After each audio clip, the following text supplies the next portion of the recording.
नमस्कार दोस्तों। आज हम लेकर के हाजिर हैं तूफानी चीज़। क्या है वो तूफानी चीज़? हम आज से स्टार्ट कर रहे हैं अपने चैनल में, ठीक है, कंपटीशन लेवल की मैथ, जिसे हम कहते हैं वनडे मैथ। ठीक है, जितने भी आपके पास रेलवे के एग्जाम्स होते हैं, ठीक है, जितने भी स्टेट बोर्ड्स के एग्जाम्स होते हैं, आपके पास एसएससी के टीसीएस जो पेपर बनाता है, ये सब की मैथ हम यहाँ पास कंप्लीट करेंगे। ठीक है, आपसे बस यही गुजारिश है, आप रेगुलर बने रहिए। मैं बेसिक से एकदम शुरुआत से लेकर के एकदम टफ तक आपके पास लेके चलूंगा, पूरा टॉप लेवल लेके चलूंगा आपके पास में। ठीक है, शुरुआत करूंगा आपके पास बेसिक से, जो आप बच्चे जिनको मैथ नहीं भी आती है उनको भी ये मैथ आनी स्टार्ट हो जाएगी आपके पास में। बस अपना बेसिक मजबूत करने के लिए और सिलेक्शन पाने के लिए यहाँ आइए और सब्सक्राइब कर दिए और अपना स्टडी कंटिन्यू करते रहिए। ठीक है, हम स्टार्ट करते हैं अपने आगे के चैप्टर से। ठीक है, हमारे पास पहला चैप्टर स्टार्ट करेंगे हम आपके पास में 2D मेंसुरेशन, दैट इज इसको हिंदी में कहते हैं 2D मेंसुरेशन स्टडी। ये इसको हिंदी में कहते हैं क्षेत्रमिति। बेटा, क्षेत्रमिति में हम 4 चीजें पढ़ेंगे। ठीक है, आपके पास में 4 चीजें क्या आपके पास में समझिएगा। एक तो हम त्रिभुज पढ़ेंगे, त्रिभुज को इंग्लिश में ट्रायंगल कहते हैं। ठीक है, और फिर हम चतुर्भुज पढ़ेंगे, चतुर्भुज को इंग्लिश में क्वाड्रिलेटरल कहते हैं। उसके बाद फिर आगे की तरफ बढ़े सर्किल, मतलब वृत्त, वृत्त को सर्किल कहते हैं इंग्लिश में। ठीक है, फिर चौथा पढ़ना है हमको यहां पास बहुभुज, बहुभुज को हम इंग्लिश में पॉलीगन्स कहते हैं। ठीक है, आपके पास में ये ध्यान रखिएगा, ट्रायंगल, ठीक है, क्वाड्रिलेटरल, सर्किल, पॉलीगन। ठीक है, तो मैं इंग्लिश वर्ड का केवल यूज आपके पास बोलूंगा, आप ध्यान रखिएगा, और डिटेल पूरा मैं हिंदी में ही पढ़ाऊंगा।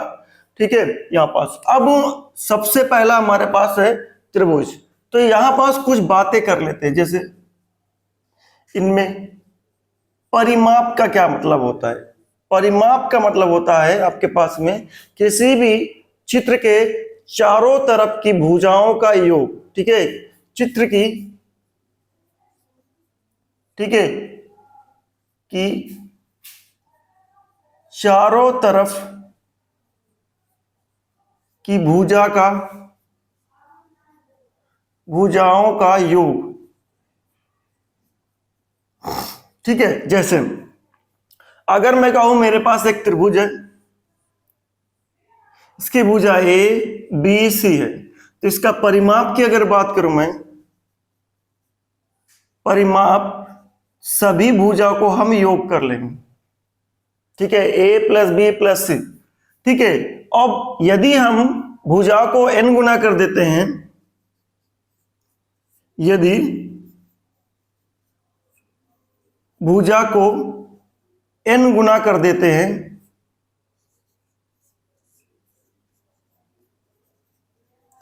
n गुना कर देते हैं, तो अब क्या होगा परिमाप पे समझिएगा। ये n गुना मतलब Na, Nb और Nc बेटा। ठीक है, तब परिमाप क्या होगा,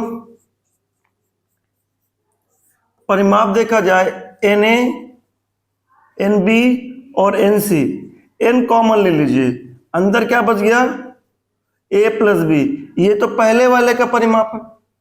इसका मतलब आपके पास में गुणे परिमाप आपके पास में जिससे भी आपके पास, इसे हम p से प्रदर्शित कर लेते हैं, p डैश जो होगा आपके पास में p डैश बराबर, मैं सिंबल दे रहा हूं आपके पास में। ठीक है, आपके पास में p डैश बराबर पहले का n गुना हो जाएगा। अगर भुजा की लंबाई, सभी भुजा की लंबाई n गुना कर देते हैं, तो परिमाप भी ठीक है, पहले के परिमाप का n गुना हो जाता है। ठीक है, पॉज करके बेटा नोट कर लीजिए, इसको फटाफट नोट कर लीजिए आप। ठीक है, फिर इधर की तरफ करते हैं। मैं परिमाप की बात कर लिया, तो क्षेत्रफल क्या है हमारे पास में, चलिए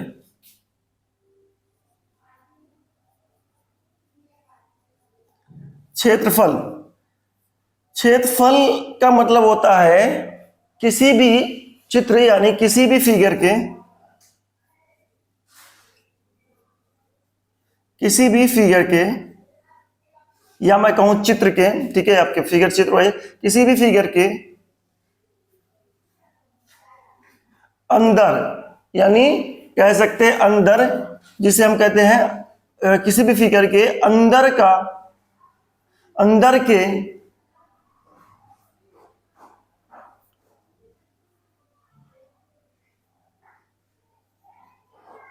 भाग, दैट इज क्षेत्र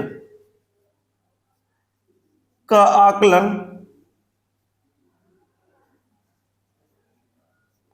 आकलन, ठीक है, आपके पास क्षेत्रफल होता है आपके पास। जैसे मैं कहूं मेरे पास एक ये त्रिभुज है, तो ये आपके पास ये त्रिभुज है, इस त्रिभुज का जो अंदर वाला भाग ये है, ठीक है, ये, ठीक है, इस बाउंड्री के अंदर जितना भी आपका है भाग, इसी को कहते हैं हम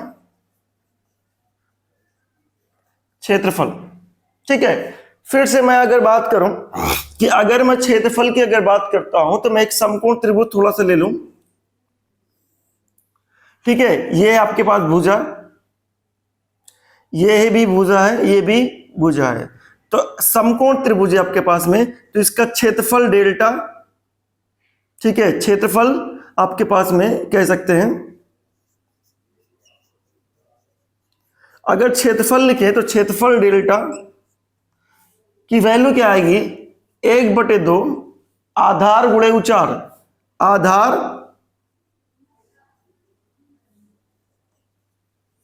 गुणे ऊंचाई। ये तो आपको सबको पता है, मैं थोड़ा सा कंसेप्ट समझाने की कोशिश कर रहा हूं। 1/2 कि क्षेत्र क्या होता है, परिमाप क्या होता है। ठीक है, 1/2 आधार है बी और ऊंचाई है ए, तो क्षेत्रफल आया ए बी। ठीक है, ये आपका पास। लेकिन अगर मैं, ये नोट कर लीजिएगा, अगर मैं, नोट कर लीजिए बेटा, अगर मैं जो है भुजा को n गुना कर देता हूं, तब क्षेत्रफल में क्या फर्क पड़ेगा। ठीक है, आपके पास में यदि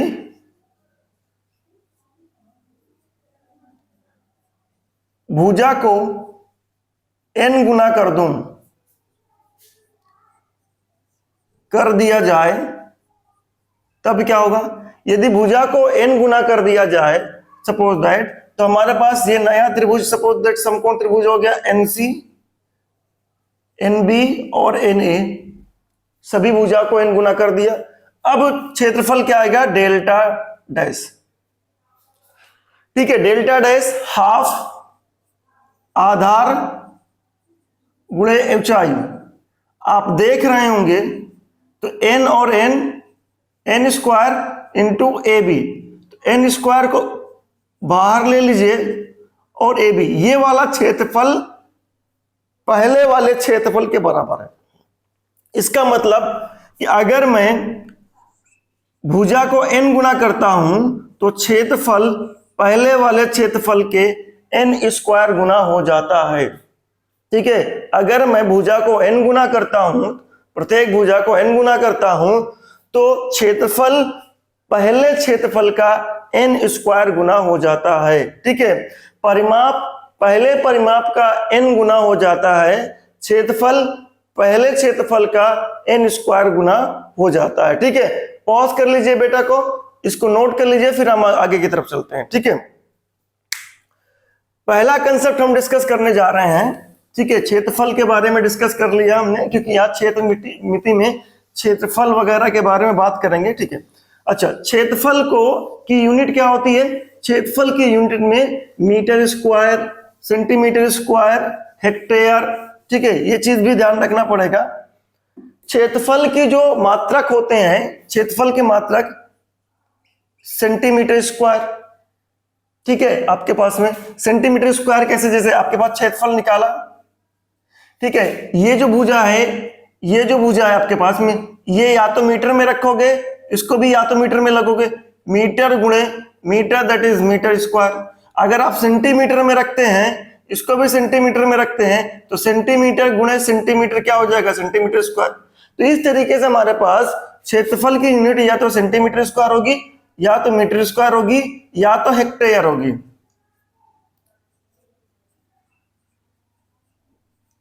ठीक है, इस बात को ध्यान रखिएगा।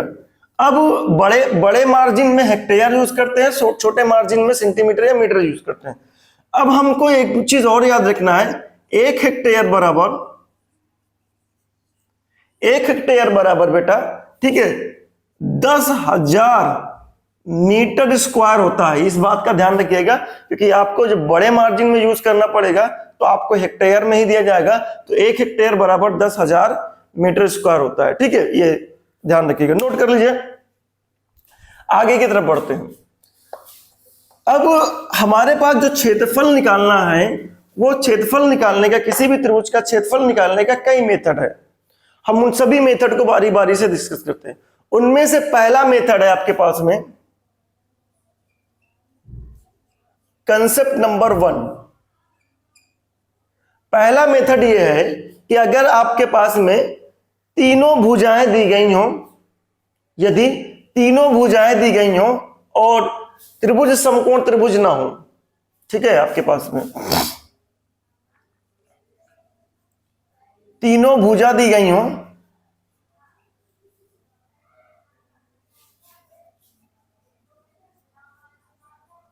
ठीक है, और समकोण त्रिभुज ना हो, समकोण त्रिभुज ना हो बेटा, तब क्या करेंगे हम? तब आप त्रिभुज का क्षेत्रफल निकालने के लिए, पहला हम त्रिभुज स्टार्ट कर रहे हैं। ठीक है, त्रिभुज का जो क्षेत्रफल निकालने के लिए पहला आपके पास में त्रिभुज शुरुआत करें हैं। पहला क्योंकि 4 पढ़ना है, 4 में से पहला त्रिभुज शुरुआत किए हैं।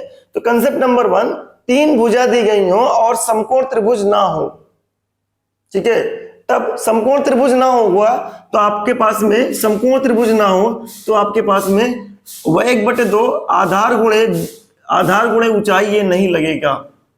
जो सोच रहे हैं सर लगा लीजिए, आधार गुणे ऊंचाई का कंसेप्ट नहीं लगेगा बेटा जी। तो फिर लगेगा क्या यहाँ पास? फिर लगेगा क्या, इसको देखना में लगेगा क्या, इस बात को समझना है। यहां पास हीरोन्स फार्मूला लगेगा। क्या लगेगा? हीरोन्स फार्मूला लगेगा। ठीक है, इंग्लिश में और हिंदी में दोनों ही सेम चीज है, इसलिए मैंने इंग्लिश लिख दिया। हीरोन्स फार्मूला लगेगा। ठीक है, आपके पास में अब हीरोन्स फार्मूला क्या कहता है कि अगर त्रिभुज की 3 भुजा दी गई हैं ये हमारे पास में, तो इसका क्षेत्रफल क्या होगा? तो इसका हम परिमाप की बात करते हैं। परिमाप होगा a प्लस बी प्लस सी। अर्ध परिमाप क्या होगा? अर्ध परिमाप मतलब परिमाप का आधा। अर्ध परिमाप को हम s से रिप्रेजेंट करते हैं। ठीक है, s से रिप्रेजेंट, तो परिमाप कितना है? a प्लस बी प्लस सी का आधा, ये अर्ध परिमाप हो गया। ठीक है, तो हीरोन्स फार्मूला ये कहता है, ठीक है, हीरोन्स सूत्र जो है हमारे पास में कह रहा है त्रिभुज का क्षेत्रफल डेल्टा, ठीक है, क्षेत्रफल को हम डेल्टा से रिप्रेजेंट, डेल्टा बराबर अंडर रूट एस, एस क्या है? अर्ध परिमाप, एस माइनस से एस माइनस बी और एस माइनस सी, ये आपका फार्मूला होता है। अर्ध परिमाप, फिर अर्ध परिमाप से भुजा का घटना लगातार, ठीक है, प्रत्येक भुजा का अर्ध परिमाप से जो अंतर है उसका गुणन का वर्गमूल क्या कहलाता है? ठीक है, आपके पास में क्षेत्रफल कहलाता है। अब अगर हम मान लें कि हमारे पास सपोज दैट, ठीक है, सपोज दैट त्रिभुज की भुजा, त्रिभुज की जो भुजा है आपके पास में, वो कितनी कितनी अगर देखा जाए त्रिभुज की भुजा हमारे पास में 9, 12 और 18 सपोज दैट है, तो क्षेत्रफल कितना होगा?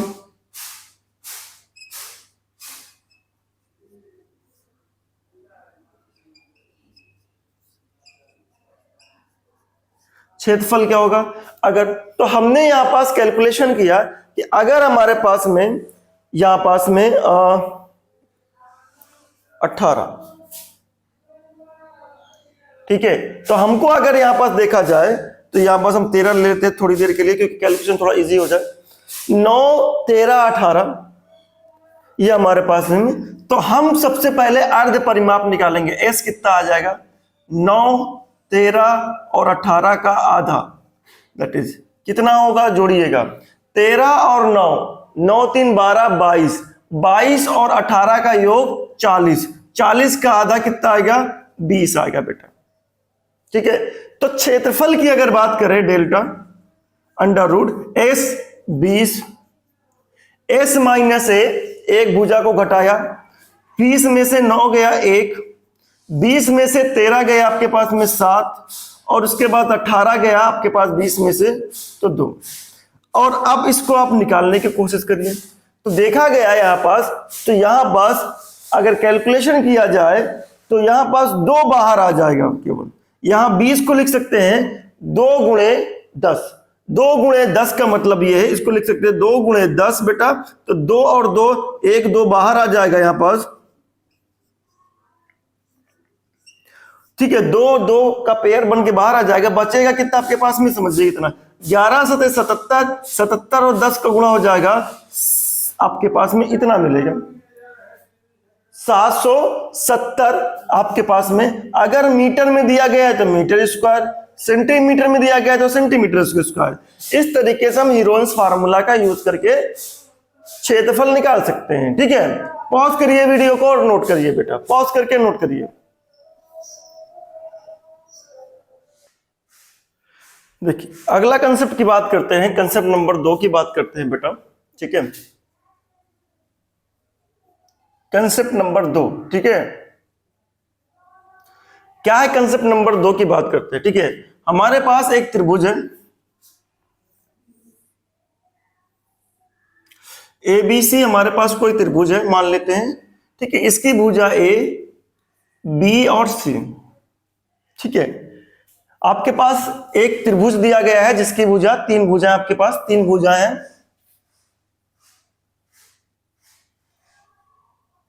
3 भुजा है और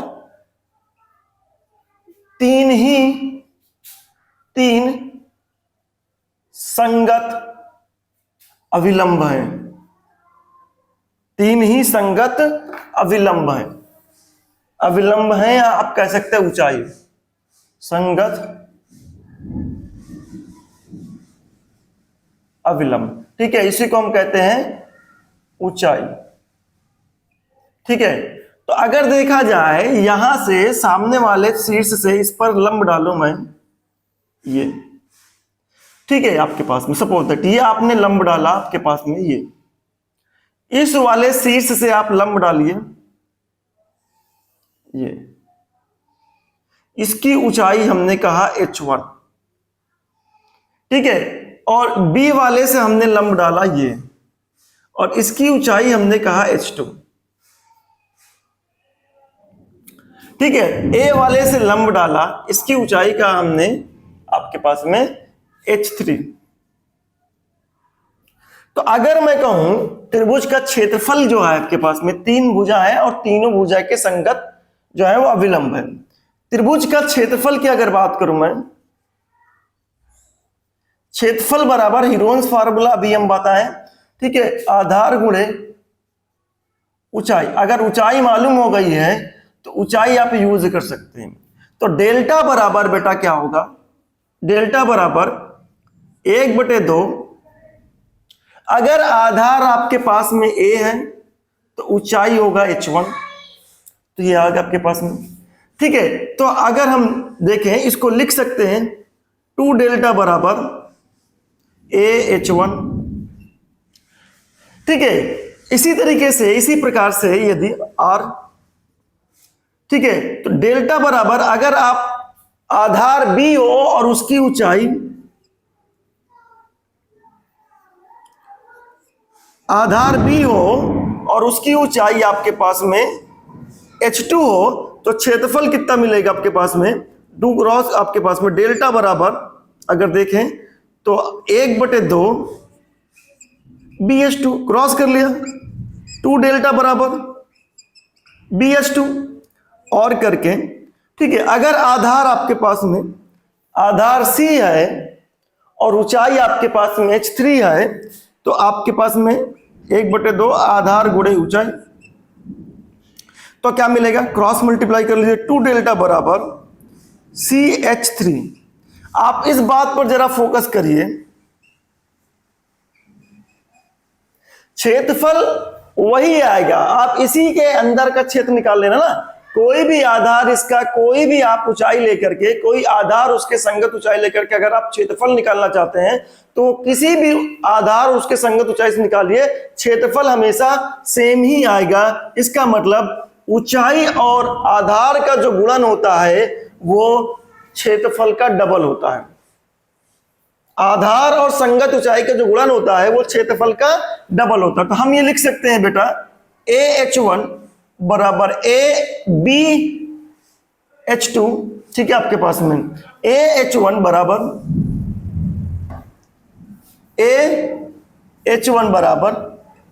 BH2 CH3 बराबर 2 डेल्टा।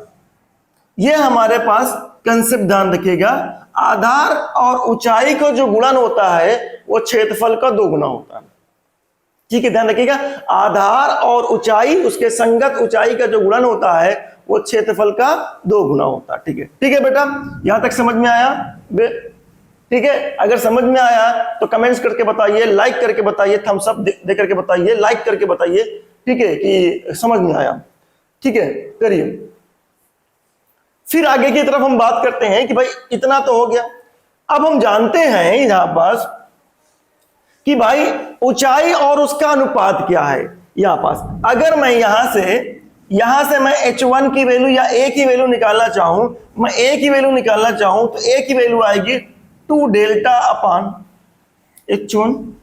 इसी तरीके से यहां से निकालना चाहूं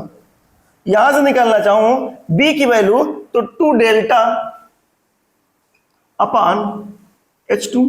यहां से अगर निकालना चाहूं तो मिलेगी आपके पास में 2, आपके पास में c की वैल्यू क्या निकलेगी, भुजा c की वैल्यू मिलेगी 2 डेल्टा अपान h3।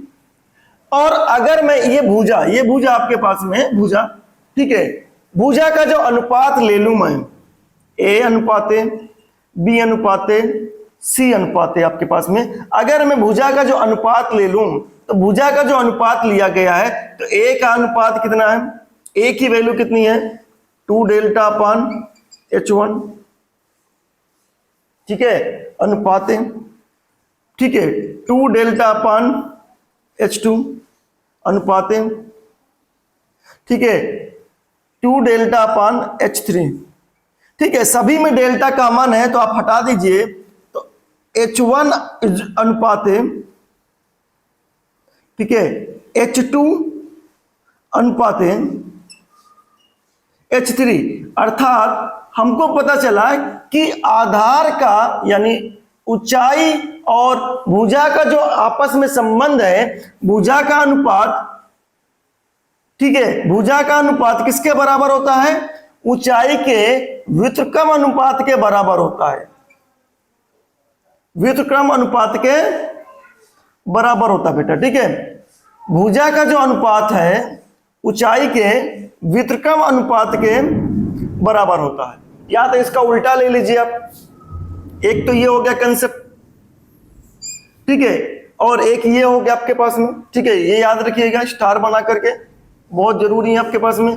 अगर हम ऊंचाई की अगर बात करें, संगत ऊंचाई का जो अनुपात है वो भुजा के व्युत्क्रम के अनुपात के बराबर होता है, भुजा के व्युत्क्रम के अनुपात के बराबर होता है, ये भी ध्यान रखिएगा आप। ठीक है, पॉज करिए, वीडियो को नोट कर लीजिए, फटाफट कर लीजिए बेटा, फटाफट करिए। ठीक है,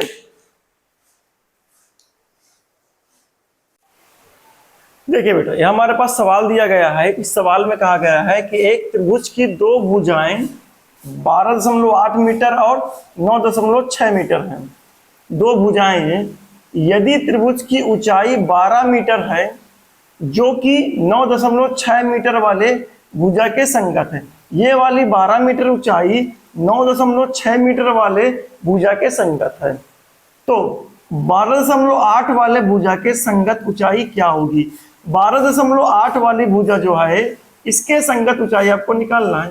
हमको नहीं पता है, क्या करेंगे? हमको पता है कि संगत ऊंचाई और आधार का जो गुणन है वो सभी का बराबर होता है। तो हमको पता है कि संगत ऊंचाई आपके पास में a h1 a b h2 और c h3 ये बराबर होता है। तो हमारे पास 12 जो आपके पास में है संगत ऊंचाई 12 मीटर जो हमारे पास में 6 मीटर के संगत है। 12 मीटर जो है वो 6 मीटर के संगत है। 12 मीटर जो है वो 9.6 मीटर के संगत है। तो 9.6 गुणे 12। उसके बाद फिर दूसरी वाली भुजा हमारे पास 12.8 है। इसके संगत मुझे ऊंचाई नहीं पता है। ठीक है, इसके संगत मुझे ऊंचाई नहीं पता है। तो क्या करेंगे हम ऊंचाई पता करने के लिए? देखिए 12.6 गुणे 12/8 h। तो क्या करेंगे? दशमलव हटा देंगे, ये हो जाएगा 96, हो जाएगा 128। ठीक है, 32 त्रिका 96, 32 चौका आपके पास में 128, 4 3 12 बेटा। तो h की जो वैल्यू निकल के आई 3 3 जा 9 मीटर। ऑप्शन जो भी है आपके पास में ऑप्शन नंबर बी सही होगा। ठीक है, पॉज करिए, वीडियो को नोट करिए। अगला सवाल, ये सवाल हमारे पास है, कह रहा है 21.4 सेंटीमीटर आधार और 15.5 सेंटीमीटर ऊंचाई वाले त्रिभुज का आधार और ऊंचाई। ठीक है, त्रिभुज का क्षेत्रफल सेंटीमीटर स्क्वायर में 1 दशमलव के स्थान तक सही है। 1 दशमलव तक बताना है। आधार और ऊंचाई दिया गया है। त्रिभुज का जो क्षेत्रफल होता है 1/2 आधार गुणे ऊंचाई, यही होता है। आप इसको खत्म करिए, 10 आपके पास में 7 मिलेगा। 10.7 इसको आप गुणा करेंगे तो बहुत लंबा जाएगा। आसान तरीके से कैसे गुणा होगा ही समझिएगा। 15 का 10 में गुणा करिए और 15.5 का 7 में गुणा करिए। तो 10 में गुणा करें तो इसको ऐसे भी लिख सकते हैं, ऐसे। ठीक है, तोड़ करके गुणा करिए आप, तोड़ करके, जिससे आसान हो जाएगा, जल्दी गुणा हो जाएगा। तो 15.5 का 10 में गुणा किए तो 155 आया। इसका गुणा किए इसमें तो कितना आएगा? 7 पना 35, 7 पना 35, 3 38, 7 1 9 7 3 10, 1 दशमलव 2 दशमलव ये लग गया आपके पास में, जोड़ दीजिए तो 165.85 आएगा। एक अंक तक बताना है, दशमलव के एक अंक ये है 8 है, दशमलव के बाद एक अंक 8 है, लेकिन 8 के बाद 5 भी है, तो एक अंक तक बताना है। तो आपको पता है जब यहां तक बताएंगे तो उसके पीछे जो संख्या उस पर ध्यान दीजिए। पीछे हमारे पास 5 है। जब संख्या जिस अंक तक बताना हो उस संख्या के पीछे अगर 5 या 5 से बड़ी संख्या है तो आप उसमें एक जोड़ दीजिए। क्या कर दीजिए? एक जोड़ दीजिए। तो हमने क्या कर दिया? 165.8 से एक जुड़ने के बाद में 9 हो जाएगा। तो 165.9 हो जाएगा। ऑप्शन नंबर ए सही हो जाएगा बेटा जी। देखिए बेटा, यह हमारे पास एक सवाल और दिया गया है। ठीक है, यह हमारे पास सवाल दिया गया है, कह रहा एक त्रिभुजाकार क्षेत्र का आधार, क्षेत्र का जो है आधार है आपके पास में, एक त्रिभुजाकार क्षेत्र का जो आधार है इसकी ऊंचाई का 3 गुना, आधार जो है ऊंचाई का 3 गुना है। ठीक है, यदि खेत को 24.4 हेक्टेयर की दर से, ठीक है, दर से जोतने की लागत आपके पास में 448.35 रुपए, 35 रुपए है। तो इसकी ऊंचाई ज्ञात कीजिए मीटर में आपके पास में। देखिए 1 हेक्टेयर को जोतने में 24.4 रुपए लगता है और कुल लागत जोतने की कितनी इतनी है, यानी पूरा खेत जोता गया है तो 448.35 रुपए दिए गए हैं। ठीक है, 1 हेक्टेयर को जोतने में इतना लगता है तो कितना हेक्टेयर जोता गया होगा, कितना पैसा लगा होगा। तो हम क्या करते हैं, पहले हम हेक्टेयर क्या है, अभी हमने लेक्चर में बताया हेक्टेयर क्षेत्रफल की यूनिट होती है। इसका मतलब ये जो रुपए है जोतने का, ये क्या है, क्षेत्रफल का है। 1 हेक्टेयर क्षेत्रफल का 24.4 रुपए है। तो अगर मैं कुल क्षेत्रफल जोतूंगा तो इतना मुझे पैसा देना पड़ेगा। तो कितना क्षेत्रफल मैंने जोता है उसे निकालते हैं पहले। ठीक है, क्योंकि ऊंचाई का संबंध क्षेत्रफल के साथ है। तो हमने पाया कि भैया हेक्टेयर को कुल लागत आपके पास में कुल लागत इतनी है और 1 हेक्टेयर से इसको डिवाइड कर देंगे। जैसे विभाजित करेंगे तो आपके पास आएगा 18.375 हेक्टेयर, इतना क्षेत्रफल आएगा।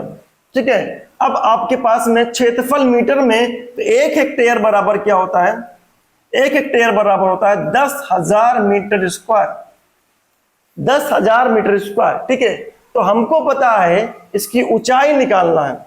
ठीक है, हमको पता है इसकी ऊंचाई निकालना है। तो ऊंचाई की अगर बात करें तो ऊंचाई बराबर आधार, सिंपली आधार गुणे ऊंचाई बराबर क्या होता है, 2 गुणे क्षेत्रफल। यही तो होता है आपके पास में। हमसे सवाल में बोला गया है कि इसकी जो ऊंचाई है, इसकी ऊंचाई का 3 गुना है आधार। तो ऊंचाई जो भी होगी उसका आधार क्या होगा, 3 गुना होगा। ऊंचाई जो भी है, ऊंचाई का 3 गुना है आधार, तो हमने 3 गुना कर लिया ऊंचाई का, आधार को ऊंचाई का 3 गुना कर लिया बटे क्षेत्रफल। ये पास है 18.375 गुणे 10,000 हेक्टेयर से मीटर में लेके जाएंगे तो आपके पास आएगा। ठीक है, अब क्या करेंगे, हम इसको नीचे लेके जाइए और विभाजित कीजिए। इसको विभाजित करेंगे तो क्या मिलेगा, एच स्क्वायर बराबर 2 गुणे, इसको विभाजित करिए आपका 3 छंग 18, 3 एकम 3, ठीक है, 3 दुनाई 6 और 3 पछे 15। 2 का गुणा कर लीजिए आप, 2 दहम्मा आपके पास 2 पंचे 10, 2 दूनी 4 1 5, ठीक है, 2 दूनी 4 1 5, 2 एकम 2, 2 छंग 12। ये हमारे पास आया। और कितने दशमलव लगेंगे, ये भी 3 अंक दशमलव लगेंगे और पीछे 10,000 का गुणा भी है। तो आप इसको गुणा कर लीजिए तो 3 दशमलव, तो ये 3 जीरो खत्म हो जाएंगे, तो 12,200 ये आपके पास वैल्यू आएगी। ठीक है, अगर ये वैल्यू आई है, ठीक है, तो क्या मिलेगा हमारे पास में, ऑप्शन बेटा मैच नहीं करिएगा, पीछे वाले क्वेश्चन का ऑप्शन लिखा हुआ है 12 दशमलव। तो ऊंचाई कितनी आएगी, अंडर रूट में निकाल लीजिए, 12,250। इसका आप वंडर रूल लेंगे तो आप देखते हैं कि 12,250 मतलब 12 जो है 12,25 जो है ये 35 का स्क्वायर है। किसका स्क्वायर है, 35 का स्क्वायर है। इसका मतलब अंडर रूट 35 आएगा। तो हम देखें तो ऊंचाई कितनी निकल के आएगी, 300 आपके पास में 50, कितना निकल के आएगी, 350 मीटर। ठीक है, ये ऑप्शन मत मैच करिएगा, ये आंसर आपके पास है। ठीक है, क्योंकि वो ऑप्शन दूसरे वाले क्वेश्चन का था। पॉज करिए वीडियो को, नोट करिए बेटा। देखिए अगला सवाल हमारे पास है। देखिए कह रहा है 2 त्रिभुजों के आधारों का अनुपात जो है वो इतना है। आधार का जो अनुपात है इतना है, क्षेत्रफल का अनुपात इतना है, आधार और क्षेत्रफल का जो अनुपात है वो ये है। तब उनकी संगत ऊंचाई का जो अनुपात है वो बताना है आपके पास में। ठीक है, तो हमको पता है कि भाई ए एच बराबर क्या होता है, 2 गुणे डेल्टा, ये पता है हमें। तो अगर h की वैल्यू अगर देखा जाए, h की वैल्यू देखा जाए तो क्षेत्रफल बटे आधार यही लिखा जाएगा। तो हमने देखा ऊंचाई जो है वो समानुपाती है डेल्टा बटे आधार के, ठीक है, डेल्टा बटे आधार के। तो ट्रिक कहती है कि आपके पास क्षेत्रफल और आधार का जो रेशियो है आपके पास में वही ऊंचाई का रेशियो है। तो अगर मैं ऊंचाई की रेशियो की बात करूं, ऊंचाई का जो अनुपात है की बात करूं तो जाहिर से बात है मैं क्षेत्रफल का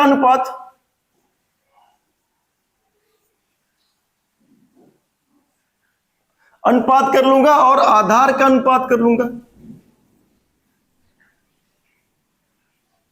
ठीक है। ध्यान रखिएगा, आपको निकालने की जरूरत नहीं है, आपको पता है कंसेप्ट, क्षेत्रफल क्षेत्रफल का 2 गुना बटे आधार, यानी क्षेत्रफल बटे आधार का ही संबंध ऊंचाई के साथ में। तो क्षेत्रफल को ऊपर आधार को नीचे, अगर अनुपात निकालना है तो क्षेत्रफल का अनुपात ऊपर आधार का अनुपात नीचे। तो क्षेत्रफल का अनुपात a अनुपात b, आधार का अनुपात x अनुपात y, ठीक है। अब क्या करेंगे, इसका गुणा y के साथ में a y अनुपात इसका गुणा आपके पास में इसके साथ में x b, या हम कहें bx लिख लीजिए, bx, ठीक है। अगर किसी को प्रॉब्लम है तो a बटे b कर लीजिए और x बटे y कर लीजिए, ये ऊपर चला जाएगा और ये x इसके साथ आ जाएगा। तो a y बटे bx आपके पास में ये मिल जाएगा, यानी a y अनुपात bx आपके पास मिलेगा। a y अनुपात bx, ऑप्शन नंबर बी सही हो जाएगा, ठीक है। धन्यवाद।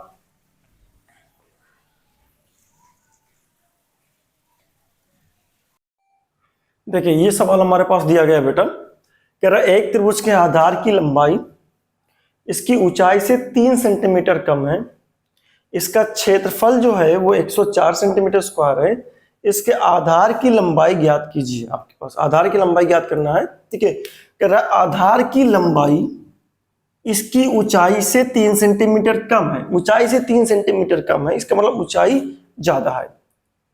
अगर लंबाई, आधार की लंबाई जो है ऊंचाई से कम है तो हम ये कह सकते हैं ऊंचाई ज्यादा है, जितना कम होगा उतना ही ज्यादा होगा, ठीक है। तो आधार की लंबाई इसकी ऊंचाई से 3 सेंटीमीटर कम है, आधार कम है, तो हम ये कह सकते हैं ऊंचाई ज्यादा है।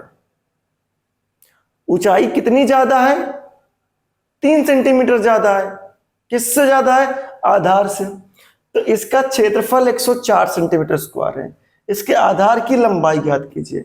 आधार की लंबाई, तो आधार की लंबाई के संदर्भ में हम जानते हैं कि हमारे पास जो है आधार की जो लंबाई हमें ज्ञात करना है, तो आधार की लंबाई क्या आपके पास में, ठीक है। आधार की लंबाई हमने मान लिया a, ठीक है।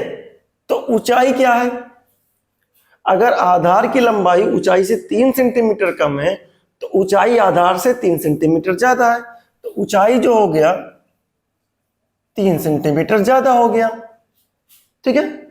अब क्षेत्रफल, क्षेत्रफल 104 1/2, ठीक है, आधार गुणे ऊंचाई। आधार कितना a, ऊंचाई कितना है a+3, ठीक है। इसे अगर आप करना चाहें तो करिए, इसको क्रॉस मल्टीप्लाई करिए, 2 घात समीकरण बन जाएगा। लेकिन इसको ऑप्शन से कैसे करेंगे, ऑप्शन से करने के लिए यहां सारे ऑप्शन पुट करिए आप। तो आपको देखिए ऑप्शन से पुट करने से क्या मिलेगा, देखिए 13 पहला ऑप्शन उठाया, a की वैल्यू आधार की जो आपके पास लंबाई है, a की वैल्यू 13 आपके पास है, तो 13 लिखा, 13 + 3 दैट इज 16, यहां हो गया 13 और 1/2, ठीक है। ये बन गया आपके पास में 8, 13 8 104, इसका मतलब ऑप्शन नंबर ए ही सही है। ये हो गया ऑप्शन से, ठीक है। अगर इसको आप 2 घात समीकरण से करते तो ये हो जाएगा पर 2 चौको 8, 2 दूनी 4, आपके पास 2 का नंबर 2, ठीक है। ये हो जाएगा a² + 3a। अब इसको करने में आपको ज्यादा टाइम लगेगा, ठीक है, हो तो जाएगा लेकिन समय ज्यादा लगेगा। तो कुछ क्वेश्चंस आपके पास ऑप्शन से भी होते हैं बेटा, ध्यान रखिएगा। जरूरी नहीं है कि सारे क्वेश्चन आप करें, तो कुछ ऑप्शन को भी चेक कर लिया करिए कि अकॉर्डिंग टू जो प्रश्न आपके पास में वो कैसा होगा आपके पास। ठीक है, चलिए कल मिलते हैं हम, ठीक है, आगे की तरफ।